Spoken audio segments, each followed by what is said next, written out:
Good evening. It's the Sultanate of Oman Television live from the news center here, presenting tonight's news bulletin. First, the headlines.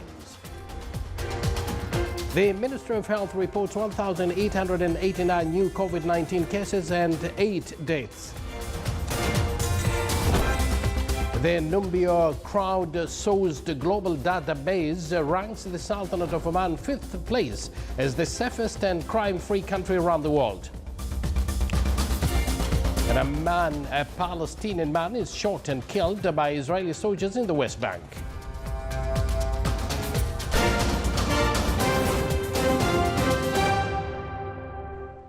Good evening once again, and thank you for joining us. Those were the headlines, and now the news in detail.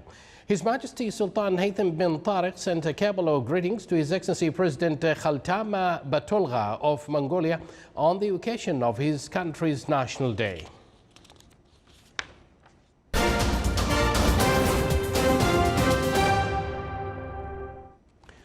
The Minister of Health announced 1,889 new confirmed cases of COVID-19, which brings the total number registered in the Sultanate to 53,614, including 244 deaths.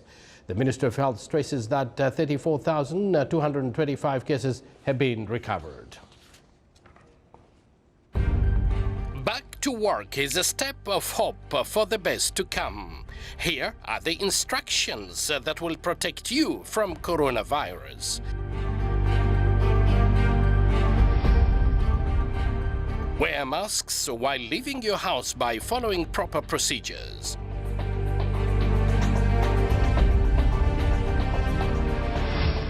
Keep a physical distance of at least 2 meters away from others. Follow the main hygienic procedures of washing or sanitizing hands from time to time. Avoid using elevators as much as possible, and if you have to use it, ensure less number of people to guarantee physical distance from one another. Gatherings at entrances, waiting rooms, offices, meeting halls and prayer places are forbidden. If you have any symptoms of the disease, immediately contact the bodies concerned specified by the Ministry of Health. By adhering to these instructions, it will assist you in preventing from contracting the COVID-19. Stay safe.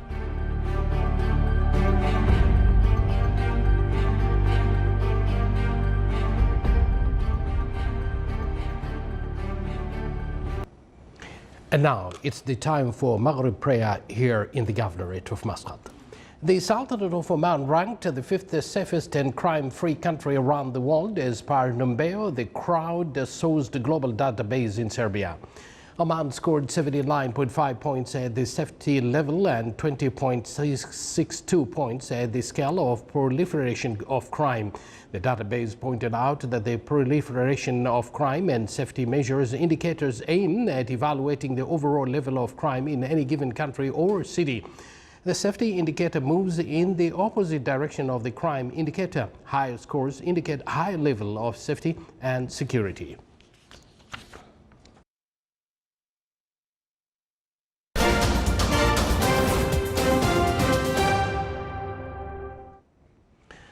The novel coronavirus has killed at least 555,036 people since the outbreak emerged in China last December. At least 12.29 million cases of coronavirus have been registered in 196 countries and territories. Of these, at least 6.6 million are now considered recovered. The United States is the worst hit country with 133,291 deaths from 3.11 million cases. After the U.S., the hardest hit countries are Brazil with 69,184 deaths, United Kingdom 44,602 deaths, Italy 34,926, and Mexico with 33,526 deaths. Europe overall has 201,523 deaths from 2.8 million cases. Asia, 41,368 deaths. Middle East, 19,403. And Africa, 12,397 deaths. An advance team from the World Health Organization (WHO) has left for China to organize an investigation into the origins of the novel coronavirus, which sparked the global pandemic. The virus is believed to have emerged in the wholesale market in the central Chinese city of Wuhan late last year, since then closed after jumping the species barrier from the animal kingdom to infect humans. The two WHO experts specialists in animal health and epidemiology will work with Chinese scientists to determine the scope and itinerary of the investigation. Hundreds gathered in the occupied West Bank today for the funeral of a Palestinian man shot by Israeli soldiers a day earlier. Israel's army said troops opened fire after the 29-year-old man from Kfil Haris and another man started throwing 5 bombs at a guard post near the town of Nablus. Palestinian officials dismissed the report and said the man had been walking with friends when he was shot dead. Tensions have been high in the West Bank in recent weeks as Israel weighs a plan to annex part of the territory that Palestinians seek for a future state.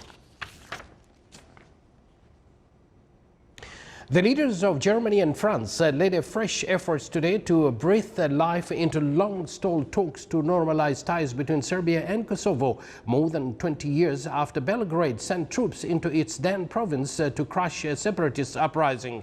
But Serbia's president said the Europeans have unrealistic expectations. French President Emmanuel Macron and German Chancellor Angela Merkel held virtual preparatory talks with Kosovo's Prime Minister and Serbia's president, aiming to pave the way for the first face-to-face meeting of the Balkan countries' leaders since November 2018 and a European Union-backed dialogue process. European Union Foreign Policy Chief Joseph Borrell was also involved in the meeting. He is due to host more video talks with the leaders of Serbia and Kosovo. Wearing masks and plastic gloves, Singaporeans are voting in a general election that is expected to return Prime Minister Lee Hsien Loong's long-governing party to power. Strict safety measures are in place for Southeast Asian first national election since the coronavirus outbreak began. The health crisis and concerns over an economic recession are a bonanza for Lee's People's Action Party, with voters likely to opt for stability. The party faces 10 smaller opposition parties which are contesting the 93 parliamentary seats, mostly on a one-on-one basis against the PAP. The opposition has urged the 2.65 million voters to give it more seats to ensure better accountability. Voting is compulsory in Singapore.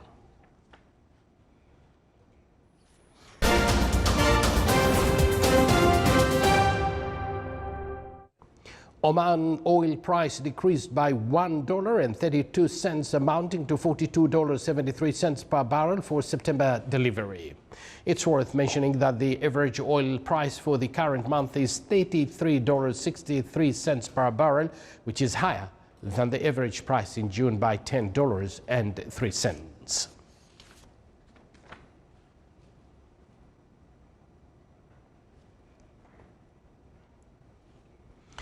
The Paris-based International Energy Agency IEA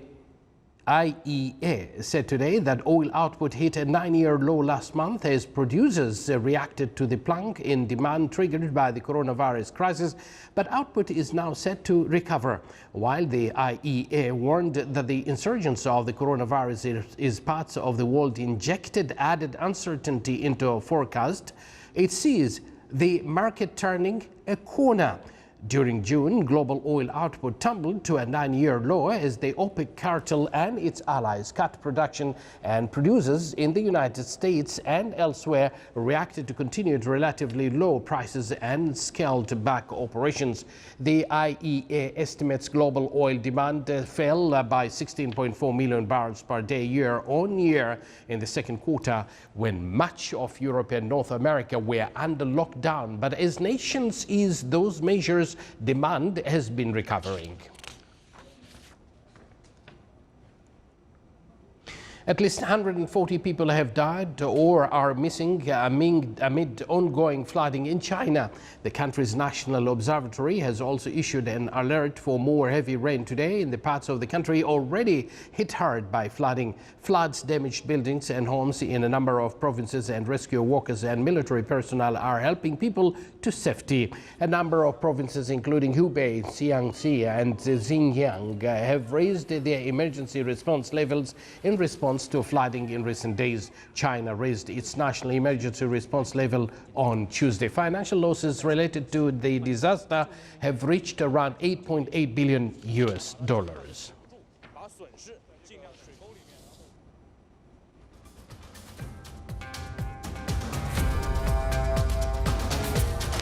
You're watching the Sultanate of Oman television, and to end this news bulletin, here are the main points once again.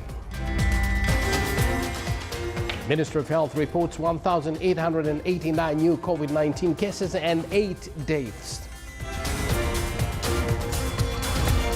The Numbeo crowd-sourced global database ranks the Sultanate of Oman 5th place as the safest and crime-free country around the world. And a Palestinian man is shot and killed by Israeli soldiers in the West Bank. And with that, we do conclude this news bulletin, brought to you live from this news center of the Sultanate of Oman television. Thank you for joining us, and good night.